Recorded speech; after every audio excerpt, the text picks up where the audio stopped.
Hello दोस्तों, स्वागत है आप सभी का हमारे YouTube चैनल टाइम क्लास पे। और आज हम लोग पढ़ेंगे नंबर सिस्टम का दूसरा पार्ट हम लोग शुरू कर रहे हैं। और इसमें हम लोग पढ़ेंगे रेशनल नंबर्स के बारे में। तो चलिए अब देखते हैं रेशनल नंबर्स क्या होता है। तो पहले रेशनल नंबर का डेफिनेशन लिख देते हैं, उसके बाद आपको समझा देते हैं कि कैसे क्या होता है रेशनल नंबर्स। ठीक है, रेशनल नंबर। तो रेशनल नंबर्स वो नंबर होता है जिसको हम P बाई क्यू के फॉर्म में लिख सकते हैं। तो चलिए इसको पहले लिख दें। The number which can be written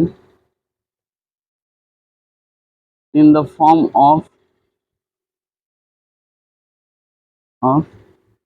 P by Q, where P and Q are integers and Q should not be equal to 0, are called rational numbers। ठीक है, यानी कि एक ऐसा नंबर जिसको हम P बाई Q के फॉर्म में लिख सकते हैं, जहाँ पे P और Q आपका क्या है, इंटीजर्स है, और Q आपका 0 के बराबर नहीं होना चाहिए, उस नंबर को हम लोग कहते हैं रेशनल नंबर्स। ठीक है। अच्छा, दूसरा क्या है कि कलेक्शन ऑफ जो रेशनल नंबर होता है, तो लिखेंगे यहाँ पे collection of rational numbers, collection of rational numbers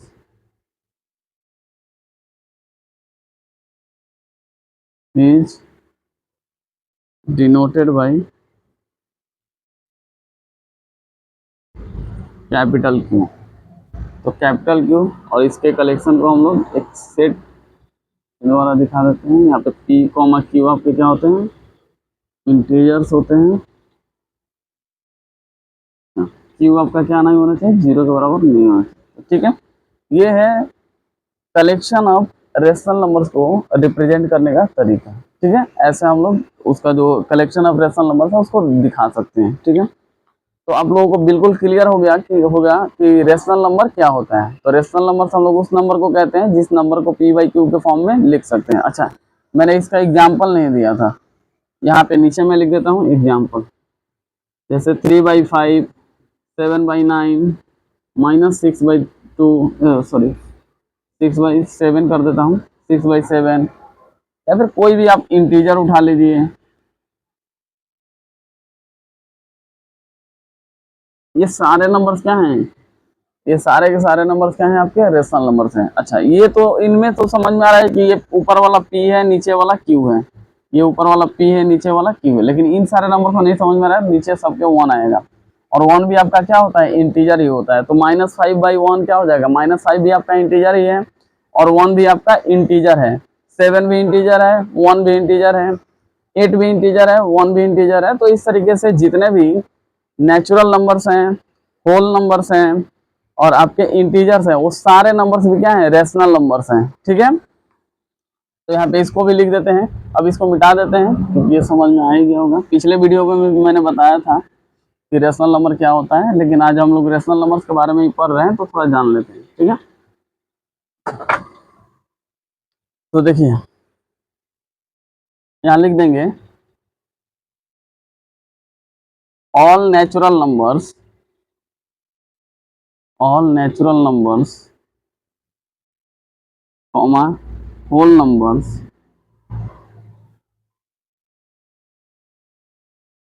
and integers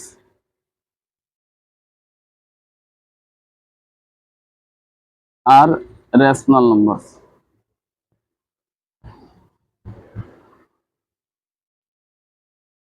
यानी कि जितने भी नेचुरल नंबर्स हैं, होल नंबर्स हैं और इंटीजर्स हैं, वो भी आपके क्या हैं, रेशनल नंबर्स हैं। ठीक है, चलिए ये हो गया। अच्छा, दूसरा चीज क्या है ना कि कभी कभी ये क्वेश्चन पूछ दिया जाता है कि क्या 0 आपका रेशनल नंबर्स होता है कि नहीं। ठीक है,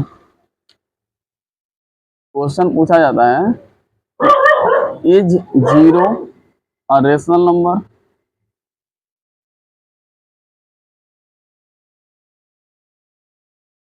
और नॉट। ठीक है, क्वेश्चन ये पूछा जाता है कि क्या 0 एक रेशनल नंबर है या नहीं। ठीक है, चलिए देखते हैं इसको है कि नहीं। देखिए, तो 0 को आप लोग लिख सकते हैं 0 इक्वल टू, आंसर लिख देते हैं 0 इक्वल टू, आप लिख सकते हैं 0/1, where p is equal to 0 and q is equal to 1। ठीक है, तो अब आप देखिए p आपका 0 हो सकता है लेकिन q आपका 0 नहीं होना चाहिए। तो 0 के नीचे तो कोई भी नंबर लिखा जा सकता है, हमने तो यहाँ 1 ही लिखा है, आप कोई भी नंबर लिख के कर सकते हैं। तो आपका p बन गया 0 और q बन गया 1, तो इसीलिए 0 इज अ रेशनल नंबर। तो यहाँ पे पहले हम लोग ये बता देंगे,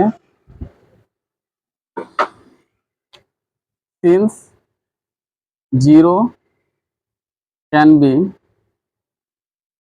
written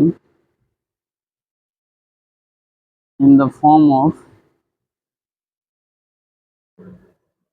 p by q, therefore 0 is a rational number।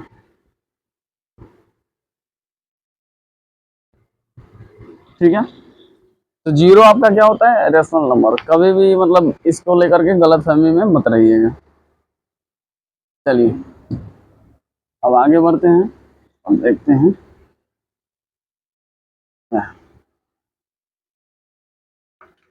ठीक है। जिससे क्वेश्चन पूछा जाता है हम लोगों से, वो है रिप्रेजेंटेशन को लेकर के, यानी कि रेशनल नंबर्स को हम लोग नंबर लाइन पे कैसे रिप्रेजेंट करते हैं। तो चलिए देख लेते हैं,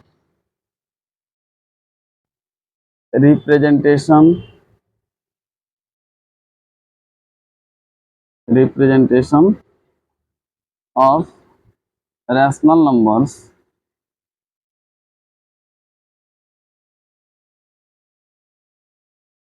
ऑन नंबर लाइन। ठीक है, यानी कि नंबर लाइन के ऊपर हम लोग रेशनल नंबर्स को कैसे रिप्रेजेंट करते हैं उसको देख लेते हैं। तो मैं पहले आपको कुछ एग्जांपल्स दे देता हूं, जैसे 3/5, 6/7, ठीक है, -4/7, फिर आपका आ जाएगा 12/5। यहाँ पे नंबरिंग कर देते हैं इन सबको, ये 2 नंबर है, ये 3 नंबर है, ये 4 नंबर है। ठीक है,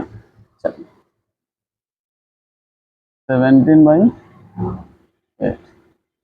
तो हम लोग इस तरीके का नंबर लेकर के रिप्रेजेंट कर लेते हैं।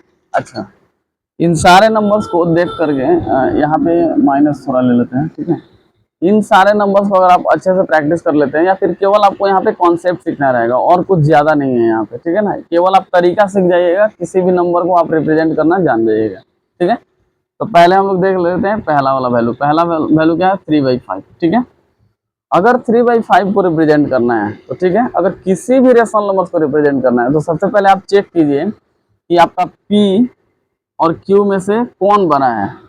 ठीक है, P और Q में से कौन बड़ा है, ये है P और ये है Q। तो अगर P आपका लेस देन Q है, P अगर लेस देन Q है, तो आप इतना कंफर्म हो जाइए कि आपका जो वैल्यू आएगा, यानी कि 3/5 का जो वैल्यू आएगा वो 0 और 1 के बीच में ही आएगा। ठीक है, इससे आगे वो बढ़ेगा ही नहीं। चलिए इसको दिखाते हैं कैसे।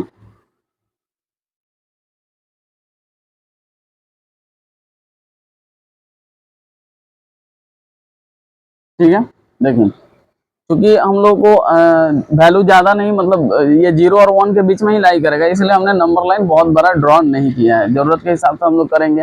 अगर दोनों साइड एरो दिया है, इसका मतलब दोनों साइड इसको एक्सटेंड भी किया जा सकता है। ठीक है, तो ज़रूरत नहीं है, इसलिए हम लोग ने यहीं तक किया। ठीक है, अब देखिए, जब भी ऐसा रहे कि आपका P का वैल्यू लेस देन Q हो, तब आपको क्या करना है कि इस Q वाले में से 1 माइनस कर देना है। कितना माइनस कर देना है, 1। तो आपका वैल्यू आएगा 4 आ गया। अब क्या करना है, आपका ये जो 4 आया ना, 0 और 1 के बीच में 4 इक्वल इंटरवल पे 4 लाइंस ड्रॉ कर देने। जितना यहाँ वैल्यू आएगा माइनस करने के बाद, उतना लाइंस ड्रॉ कर देना है इक्वल इंटरवल पे, जैसे कि मैंने यहाँ पे कर दिया। देखिए 1 2 3 4। अब ऊपर वाला वैल्यू देखिए, ऊपर वाला वैल्यू कितना है, 3। अब बस 0 के बाद से काउंट करना चालू कीजिए, और जहां 3 आएगा वही आपका क्या हो जाएगा, वैल्यू हो जाएगा उस नंबर का। तो 1 2 3 ये जो वैल्यू है आपका हो गया 3/5। बस ऐसे हम लोग इतना आसानी के साथ रिप्रेजेंट कर सकते हैं किसी भी रेशनल नंबर को नंबर लाइन पे। ठीक है, तो चलिए अब आगे वाला क्वेश्चन देखते हैं।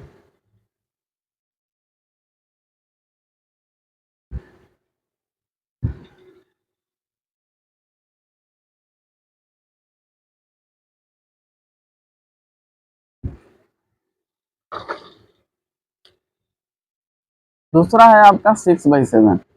ठीक है, यहाँ भी अगर आप देखिएगा तो 6 आपका क्या है, पी आपका क्या है 6 और क्यू आपका क्या है 7। तो यहाँ पे लिख देते हैं थोड़ा सा हम लोग, पी का वैल्यू है 6, क्यू का वैल्यू है 7। ठीक है, अब आपको क्या करना है, 7 में से 1 माइनस कर देना है। तो 7 - 1 कितना होगा आपका 6। ठीक है, वैल्यू देखते ही समझ जाइएगा कि वैल्यू कहाँ लाई करेगा, मतलब कि क्या है ना कि अगर आपका p का वैल्यू लेस देन q है तो समझ जाइए कि वो 0 और 1 के बीच में ही आएगा। ठीक है, चलिए नंबर लाइन पे ड्रॉ करते हैं। नंबर लाइन ड्रॉ कर दी, 0 1 2 -1 -2। ठीक है, अब 6 आया है आपका, 6 7 - 1 कितना है 6 आया है। तो यहाँ पे 6 लाइन ड्रॉ कीजिए, 1 2 3 4 5 6। चलिए ऊपर 6 है, काउंट कीजिए 1 2 3 4 5 6, यहाँ पे आया 6, यही हो गया आपका 6/7। क्लियर हुआ, बहुत ही सिंपल तरीका है। अच्छा लास्ट वाला जो वैल्यू होगा ना ये आपका होगा 7/1, 7/7। तो ये 7/7 होगा, तो आप देखिए ना कट करके तो ये 1 ही बन जा रहा है ना, तो यानी कि 1 आएगा। ठीक है ना, तो यानी कि इसको पूरा 1 होने के लिए 7/7 होना पड़ेगा, यानी कि पी और क्यू का वैल्यू सेम होना पड़ेगा। अगर ऊपर का वैल्यू लेस देन क्यू है तो आप इतना समझ जाइए कि वो वैल्यू 0 और 1 के बीच में ही आएगा। ठीक है, चलिए ठीक है, तो ये भी समझ में आ गया होगा बहुत अच्छे से। अगर एक बार में ना आए तो उसको बार बार प्रैक्टिस कीजिए ताकि जल्दी से समझ में आए। मैथ्स में तो बिल्कुल यही है कि अगर नहीं समझ में आ रहा है तो बार बार प्रैक्टिस कीजिए, देख करके बिना देखे लिख करके प्रैक्टिस कीजिए जल्दी, मतलब जितना ज़्यादा कीजिएगा उतना ही ज़्यादा आप उसमें परफेक्ट होते जाइएगा, उतना जल्दी आपको समझ में भी आता जाएगा। ठीक है, तीसरा वैल्यू हम लोग देख लेते हैं। तीसरा है -4/7। ठीक है, माइनस साइन को लेकर के घबराना बिल्कुल भी नहीं है। क्यों, क्योंकि माइनस साइन बस आपको एक डायरेक्शन दे देगा कि वैल्यू इस बार 0 के राइट साइड में नहीं 0 के लेफ्ट साइड में ड्रॉ सॉरी लाई करेगा। तो आपको क्या करना है इसमें से, अब यहाँ पे तो p का वैल्यू क्या है लेस देन q है। ठीक है, अब बार बार इसको लिखने से कचरा हो जाता है। देखिए अब आपका ऊपर वाला वैल्यू क्या है 4, 4 जो है 7 से लेस देन है, तो हम लोग क्या करेंगे, समझ गए हैं कि ये वैल्यू इस बार 0 और 1 के बीच में तो लाई करेगा, लेकिन किधर 0 के लेफ्ट साइड में, यानी कि 0 और -1 के बीच में लाई करेगा। ठीक है, चलिए देख लेते हैं। तो 7 - 1 कितना होता है 6, यानी कि यहाँ पे 0 ये 1 ये 2, इधर -1 इधर -2। ठीक है, 6 है, 1 2 3 4 5 6। ठीक है, ऊपर वाला वैल्यू कितना है 4, 1 2 3 4, यानी कि ये हो जाएगा आपका -4/7। क्लियर, तो निगेटिव हो या पॉजिटिव वैल्यू हो, अगर p का वैल्यू लेस देन q है तो बहुत ही आसान होता है उसको नंबर लाइन पे प्लॉट करना है। ठीक है, बस इस तरीके से कीजिए आपका आसानी से हो जाएगा। चलिए अब और भी कुछ नंबर्स हैं जो आपके 0 और 1 के अलावा किसी और पोजीशन पे भी लाई करते हैं, उनको भी देख लेते हैं।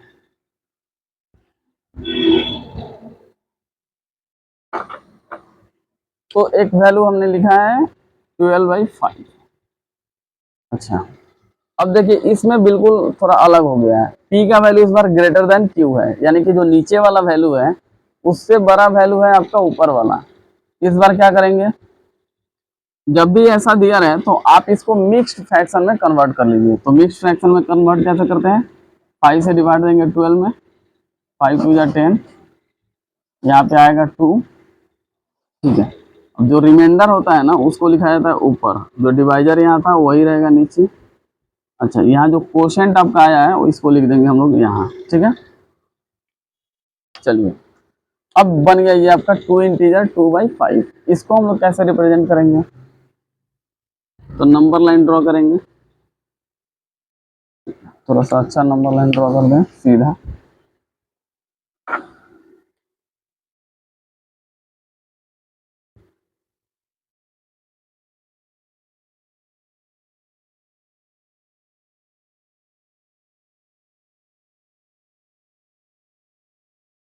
ठीक है, देखिए अगर इस तरीके का नंबर दिया रहा है तो पहले आप उसको मिक्स फ्रैक्शन में कन्वर्ट कीजिए, ठीक है ना। मिक्स फ्रैक्शन में जैसे ही आप कन्वर्ट करेंगे तो आपको वहां से समझ में आ जाएगा कि ये वैल्यू कहाँ लाई करेगा। इस वैल्यू को देखिए, ये वाला वैल्यू 2 है, 2 से 1 बढ़ा दीजिए, कितना होगा 3, यानी कि ये जो वैल्यू है ना 2 और 3 के बीच में ही लाई करेगा, ठीक है। अब कैसे, अब 2 पे आ गए, ठीक है। अब इस बस फ्रैक्शंस को देखिए, अब यहाँ पे आपका p जो है ना लेस देन q है, फिर वही काम करना है, इस 5 में से 1 माइनस करना है, कितना आएगा 4। तो अब ये जो 4 लाइन्स हम लोग ड्रॉ करेंगे ना वो 2 और 3 के बीच में, 1 2 3 4, ठीक है। ऊपर वाला वैल्यू कितना है 2, फिर वही काउंट करेंगे 1 2, यहाँ काउंट करके वैल्यू आपका आ जाएगा 12/5, ठीक है। बिल्कुल इजी है, बस तरीका सीख लीजिए, कोई भी नंबर आप प्लॉट कर लीजिएगा। चलिए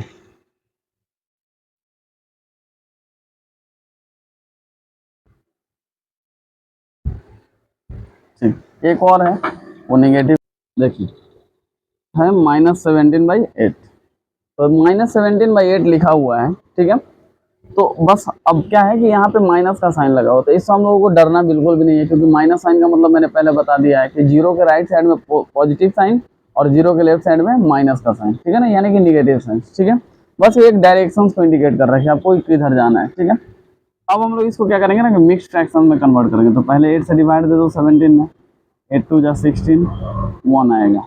इस 1 को हम लोग कहाँ लिखेंगे 8 के ऊपर, और नीचे आपका 8 जहाँ था वहीं रहेगा, क्वोशिएंट आपका क्या हो जाएगा इंटीजर बन के यहाँ आ जाएगा, ठीक है। चलिए अब देखिए,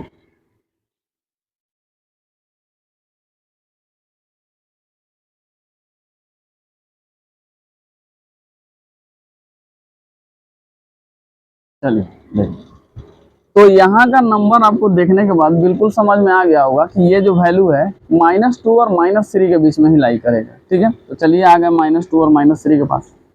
अब क्या है कि ये वाला वैल्यू देखिए, ये कितना है, अब 8 में से -1 कीजिए, कितना आएगा 7, 7 आएगा, तो मतलब 1 2 3 4 5 6 7, ठीक है 7। ऊपर वाला वैल्यू कितना है 1, तो पहला वाला जो वैल्यू होगा यही आपका क्या हो जाएगा -17/8।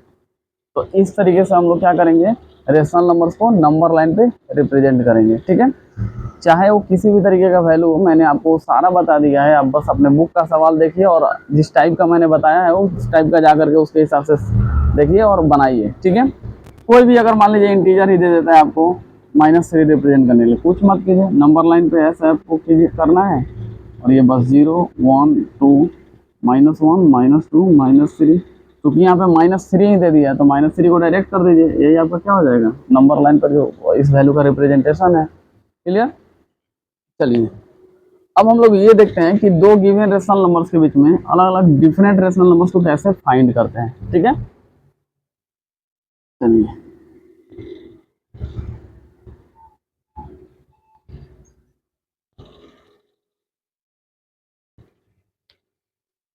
चलिए पहले लिख लें, finding different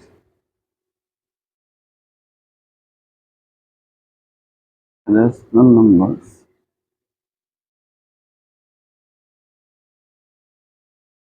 between two given rational numbers, ठीक है। चलिए देखते हैं, ठीक है। अब क्या है कि अगर दो गिवन रेशनल नंबर्स के बीच में आपको रेशनल अलग अलग number of rational numbers find करने हैं, तो देखिए उसके लिए क्या है ना कि 3 मेथड है। पहला मेथड है मेथड 1, ठीक है। अब इसको हम लोग ना अलग अलग क्वेश्चन के हिसाब से ही समझ लेते हैं, क्योंकि क्वेश्चन आएगा सामने तो समझ में आएगा कैसे निकाला जाए, ठीक है।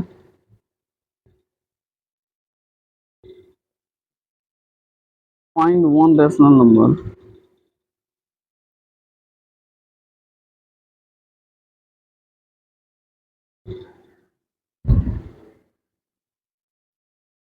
बिटवीन 2 एंड 3, यानी कि 2 और 3 के बीच में एक रेशनल नंबर बताइए, ठीक है।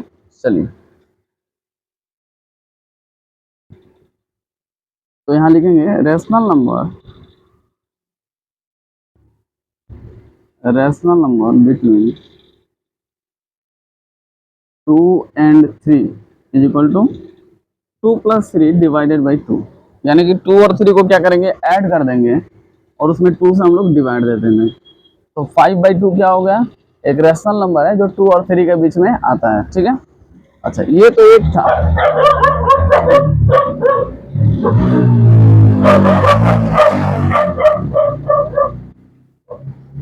ये तो केवल एक था, लेकिन अगर एक से ज्यादा बोल दे, जैसे मान लीजिए कि आपको 3 बोल दिया, यहाँ पे कितना बोल दिया, 3 बोल दिया, 3 रेशनल नंबर फाइंड करने के लिए बोल दिया। ठीक है, चलिए देखिए, तो पहले हम लोग क्या करेंगे, 2 और 3 के बीच में एक रेशनल नंबर निकालेंगे। तो क्या लिखेंगे, रेशनल नंबर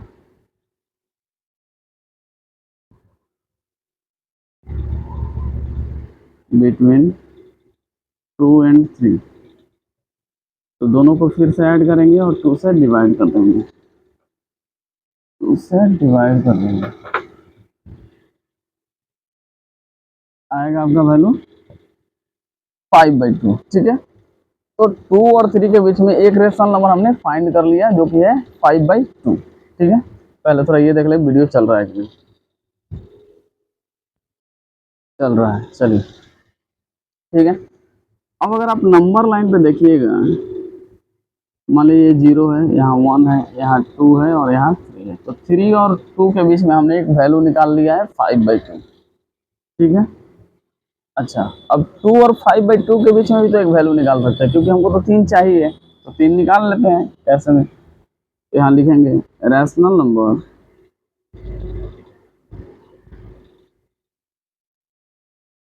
बिटवीन 2 एंड 5/2। अच्छा 2 और 3 के बीच में निकालना था, तो दोनों को ऐड किए थे और 2 से डिवाइड दे दिए थे। तो इस बार भी हम लोग क्या करेंगे, 2 और 5/2 के बीच में निकालना है, तो 2 और 5/2 को ऐड करेंगे और 2 से डिवाइड दे देंगे। तो दोनों को ऐड करेंगे तो यहाँ पे आएगा, ये 2 एलसीएम आ जाएगा, ये 4 हो जाएगा, ये 5 हो जाएगा और नीचे का आपका 2, यानी कि टोटल जो वैल्यू आएगा वो 9/4 आएगा। यानी कि 2 और 5/2 के बीच में जो वैल्यू आएगा वो आएगा आपका 9/4। ठीक है, चलिए, तो 2 और 5/2 के बीच में भी वैल्यू मिल ही गया हम लोगों को, और वो क्या है, 9/4। ठीक, अब चलिए, अब और हम लोग एक वैल्यू निकाल लेते हैं। तो यहाँ लिखेंगे, अब देखिए इन दोनों के बीच में निकालेंगे, यानी 5/2 और 3 के बीच में। तो रैशनल नंबर बिटवीन 5/2 एंड 3, यानी कि 5/2 और 3 के बीच में रेशनल नंबर निकालेंगे तो क्या करेंगे, फिर से दोनों को ऐड कर देंगे, फिर से दोनों को ऐड करके उसमें 2 से डिवाइड दे देंगे। तो वैल्यू आपका आएगा, नीचे का एलसीएम आएगा 2, यहाँ आएगा 5 + 6 डिवाइडेड बाई 2, पूरा ऐड करके निकाले जाएगा तो वैल्यू आएगा आपका 11/4। तो ये वैल्यू आएगा आपका यहाँ पे 11/4। ठीक है, चलिए, अच्छा ये वाला जो वैल्यू है ना, इसको डिनोट कर रहा है। ठीक है, समझिए। तो इसीलिए अब हम लोग क्या लिखेंगे यहाँ पे, तो देयरफॉर 3 रैशनल नंबर्स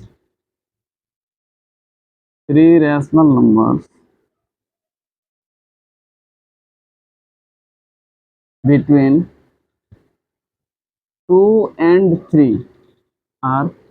अब देखिए यहाँ पे देख के ही समझ में आ रहा है कि 9/4 जो है ना वो आपका 5/2 से छोटा है, और 5/2 जो है 11/4 से छोटा है। तो इसीलिए हम लोग इसको अगर असेंडिंग ऑर्डर में भी लिख दें तो होगा आपका वैल्यू 9/4, 5/2 एंड 11/4, और यही क्या हो जाएगा, आपका आंसर हो जाएगा, क्योंकि आपको 3 रेशनल नंबर निकालने के लिए बोला था और आपने ये निकाल दिया। चलिए, अब क्या है ना कि अब हम लोग मेथड 2 करते हैं, ये तो मेथड 1 था। अब चूंकि क्या है कि मेथड 2 क्या है ना कि अगर मान लीजिए मेथड 1 में अगर मान लीजिए आपको वैल्यू ऐसा दे देता है कि यहाँ पे बोल देता है 6 रेशनल नंबर फाइंड कीजिए, तब तो आपको ऐसे जोर जोर के बार बार निकालने में बहुत ज़्यादा ये टाइम कंज्यूमिंग हो जाएगा। ठीक है, और हो सकता है कहीं मिस्टेक्स भी हो जाए तो गलत आंसर भी आ जाए। तो इसके लिए भी एक तरीका है जिसको हम लोग मेथड 2 में अब करने जा रहे हैं। ठीक है, चलिए देखते हैं।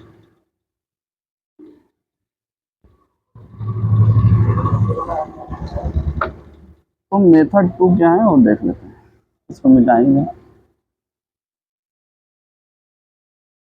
देखिए मेथड 2। तो मेथड 2 में फिर एक क्वेश्चन लिख देते हैं,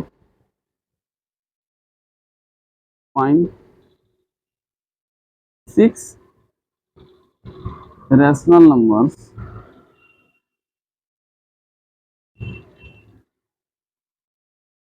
बिटवीन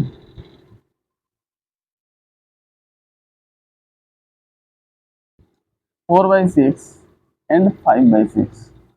यानी कि बोल ये रहा है कि 4/6 और 5/6 के बीच में आप 6 रेशनल नंबर्स निकाल के दिखाइए। ठीक है, चलिए शुरू करते हैं इसको। तो इसका आंसर जो है ना वो कैसे निकालेंगे, तो देखिए आपको नंबर दिया गया है 4/6 और 5/6 और आपको बोला गया है 6 रेशनल नंबर फाइंड करने के लिए। तो अगर इस तरीके का नंबर दिया रहे और हमको बोले कि 6, 7, 8 इस तरीके से बोले कि आप रेशनल नंबर फाइंड कीजिए, तो हम लोग क्या करेंगे ना कि पहले नीचे का डिनोमिनेटर चेक करेंगे, यानी कि जो क्यू वाला जो वैल्यू है ना उसको चेक करेंगे। अगर क्यू का वैल्यू सेम है तो क्या करेंगे, देखिए यानी कि जो नंबर बोला है ना, कितना बोलने के लिए बोला है 6, तो एन में आप 1 ऐड कर दीजिए, कितना आएगा 6 + 1 यानी कि 7। अब आपको क्या करना है कि इस 4/6 में न्यूमरेटर और डिनोमिनेटर दोनों में मल्टीप्लाई कर देना है। तो कितना आएगा आपका 28/42। और इधर आपको 5/6 में भी क्या करना है, 7 से मल्टीप्लाई कर देना है। तो ये भी आपका मल्टीप्लाई करने पर आएगा 35/42। ठीक है, अब इतना काम हम लोग कर लिए।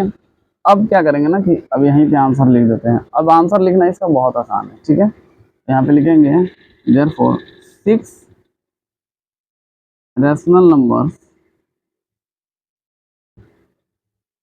Numbers between 4/6 and 5/6 are. यहाँ से आप देख लीजिए ऊपर और नीचे का दोनों का वैल्यू सेम है 42, लेकिन ऊपर का वैल्यू 28 है और इधर का 35 है।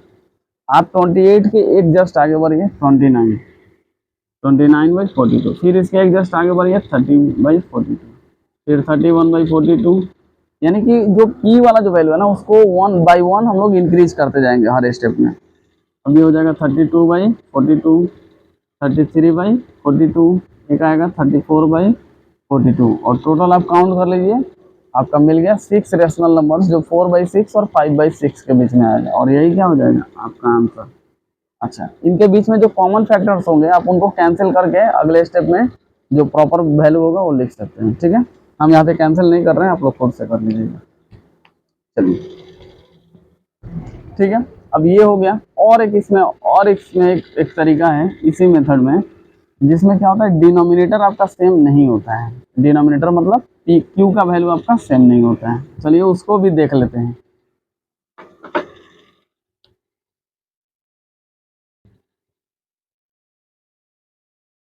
फाइंड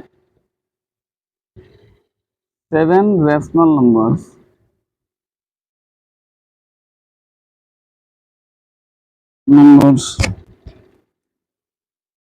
बिटवीन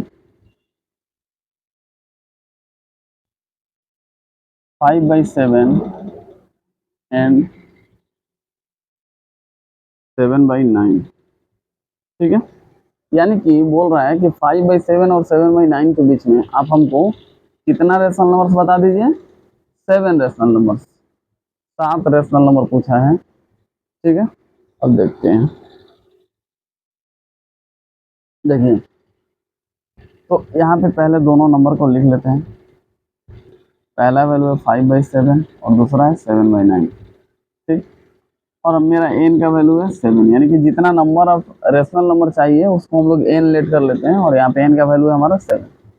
तो पहले इन दोनों का डिनोमिनेटर चेक कीजिए, डिनोमिनेटर ही सेम नहीं है तो फिर क्या करेंगे हम लोग, पहले डिनोमिनेटर सेम करेंगे। तो इन दोनों का एलसीएम कितना होता है, एलसीएम निकालिए।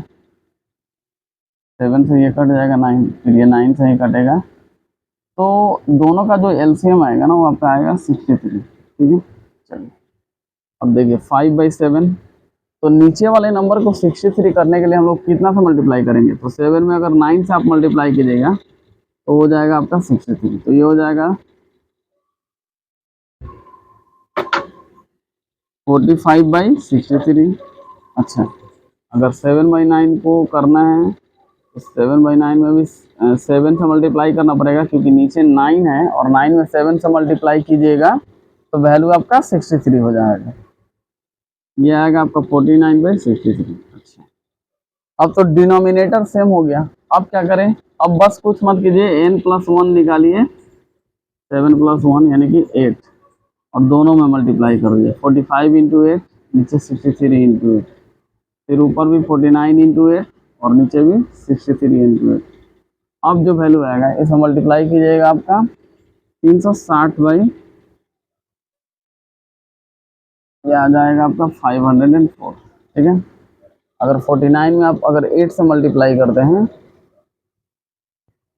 तो आपका वैल्यू आएगा 392 डिवाइडेड बाई 504। ठीक है, चलिए 8 9 जा 72, 72 का 2 और 8 4 जा 32 और 7 39। ठीक है, चलिए इतना तक हो गया। अब तो आपको पता ही है कि क्या करना है, तो देयरफॉर यहीं पे लिख देते हैं आंसर, जगह कम है। Therefore 7 rational numbers between 5/7 and 7/9 are. अब क्या करना है, 360 के बाद एक एक बढ़ाते जाएंगे। 361/504, 362/504, 363/504, 364/504, 365/504, 366/504, कितना हुआ 6, और 367/504।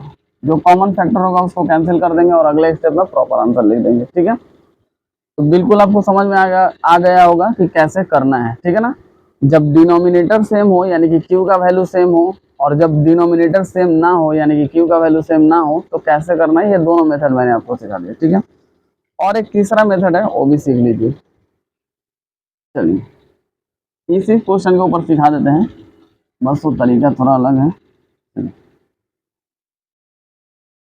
देखिए यहाँ पे है ये मेथड 3। ठीक है, तो जो पहला वैल्यू है यानी कि 5/7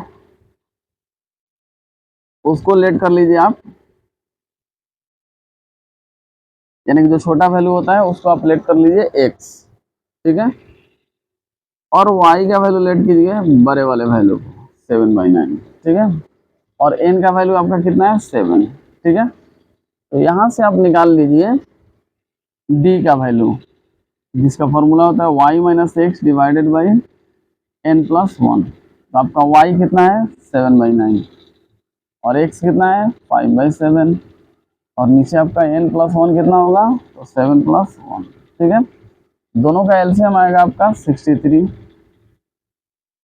7 7 जा 49 प्लस -45। ठीक है, और नीचे आएगा आपका 8। फिर यहाँ पे क्या 49 - 45 आएगा 4, और 63 आपका 8 से मल्टीप्लाई हो जाएगा तो कितना आएगा 504। अच्छा, ये 8 से मल्टीप्लाई हो रहा है, ये आप लोगों को समझ में आ रहा है कि क्यों ऐसा हो रहा है। ठीक है, तो देखिए अगर 8 के नीचे कोई नंबर नहीं है मतलब 1 है। ठीक है ना, तो एक्सट्रीम जो पोजीशन पे नंबर होता है ना, एक्सट्रीम पोजीशन पे यानी कि ये दोनों आपस में मल्टीप्लाई हो जाएंगे, और जो मीन पोजीशन वाला नंबर होता है ना वो आपस में मल्टीप्लाई हो जाएगा। ठीक है, इस तरीके से करके हम लोग मल्टीप्लाई करते हैं। तो 1 इंटू 4 क्या हो जाएगा 4, और 63 इंटू 8 क्या हो जाएगा 504। ठीक है, तो आपका डी का वैल्यू मिल गया। तो इसीलिए तो 7 rational numbers, 7 rational numbers between 5/7 and 7/9 are क्या हो जाएगा, इसको हम लोग निकालेंगे ऐसे x+d, x+2d, x+3d, 4d, x+5d, x+6d, और x+7d। ठीक है, अब जहाँ x है वहाँ x का वैल्यू, जहाँ d है वहाँ d का वैल्यू। चलिए x का वैल्यू कितना है 5/7, तो 5/7 प्लस 4/504, यही है ना। अच्छा इसमें तो ये कैंसिल भी हो जाएगा ना, थोड़ा सा हम लोग इसको कैंसिल कर लेते हैं। 4 1 जा 4 और ये आपका कट जाएगा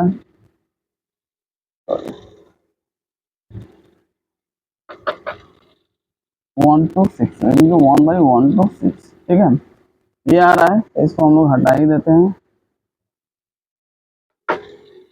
1/1 to 6। चलिए ये हो गया। दूसरा क्या है, 5/7 प्लस, अब देखिए ये 2 यहाँ पे 2D है तो 2 इंटू 1 क्या हो जाएगा 2, तो डायरेक्ट हम लोग यहाँ पे लिख देंगे 1/2 comma 5/7 plus 3/1 to 6, 5/7 plus 4/1 to 6, 5/7 plus 5/1 to 6, 5/7 plus 6/1 to 6, ठीक है। 5/7 प्लस 7/1 to 6, ठीक है। आपको समझ में आ ही गया होगा, ये वैल्यू यहाँ पे लिख देते हैं हम लोग,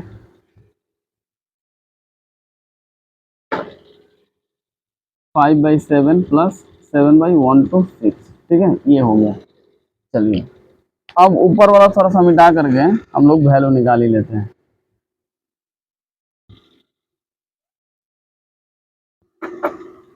चलिए तो 5/7 और 1/26 का जो वैल्यू आएगा, नीचे एलसीएम लीजिएगा तो 126 आएगा, क्योंकि 7 और 126 का एलसीएम 126 ही आएगा, क्योंकि 18 7 जब होता है 126, ठीक है। तो 7 के टेबल को अगर आप एक्सटेंड कीजिएगा 18 तक तो ये आपका 126 दे देगा। तो यानी कि 7 से डिवाइड देने पर 126 में 18 आएगा, और 18 5 जा क्या होता है 90, तो 90 प्लस 1 क्या हो जाएगा 91। फिर यहाँ पे क्या हो जाएगा 90 प्लस 2 डिवाइडेड बाई 126, फिर आ जाएगा 90 प्लस 3 डिवाइडेड बाई 126, फिर आएगा 90 प्लस 4, फिर आएगा 126, फिर आपका हो जाएगा 90 प्लस 5 डिवाइडेड बाई 126, फिर आएगा आपका 90 प्लस 6 डिवाइडेड बाई 126, फिर सातवां जो है आपका आ जाएगा 90 प्लस 7 डिवाइडेड बाई 126। क्लियर। चलिए अब ये पूरा ही मिटाना पड़ेगा, ठीक है। चलिए अब हम लोग फाइनल आंसर लिख सकते हैं यहाँ पे 91/126, 92/126, 93/126, 94/126, 95/126, 96/126 और 97/126, ठीक है। ये आपका आंसर हो गया। अच्छा इनके बीच में जो कॉमन फैक्टर्स होंगे, जैसे ये आपका कॉमन फैक्टर है इसमें, ठीक है, 7 से कट जाएगा, 7 से ये 13 बार में और ये 18 बार में, यानी कि 13/18, ये आपका 2 से कट जाएगा 46, ये 63, तो इसके बाद वो कटेगा ही नहीं। अच्छा ये आपका कट जाएगा 3 से 31, 42, 31/42, ये आपका कट जाएगा 2 से 47, 63, 47/63, ये आपका नहीं कटेगा 95/126, ये भी आपका कट जाएगा 2 से 48, 63। अच्छा फिर 3 से भी कट जाएगा 16, 20, 21, तो ये आएगा 16/21। अच्छा ये सब के सब हो गए, ये आपका नहीं कटेगा तो ये 97/126, बस यही हो गया आपका आंसर, ठीक है। तो ये तीनों मेथड थे जो मैंने आपको बता दिए कि दो रेशनल नंबर्स के बीच में अगर आपको बहुत सारे रेशनल नंबर्स फाइंड करने के लिए देता है तो कैसे आप फाइंड कीजिएगा, ठीक है। अगर कम नंबर रहा तो पहला वाला मेथड यूज करेंगे, उससे ज़्यादा रहा तो दूसरा वाला या फिर तीसरा वाला, जो आपको अच्छा लगे वो आप यूज कर सकते हैं, ठीक है।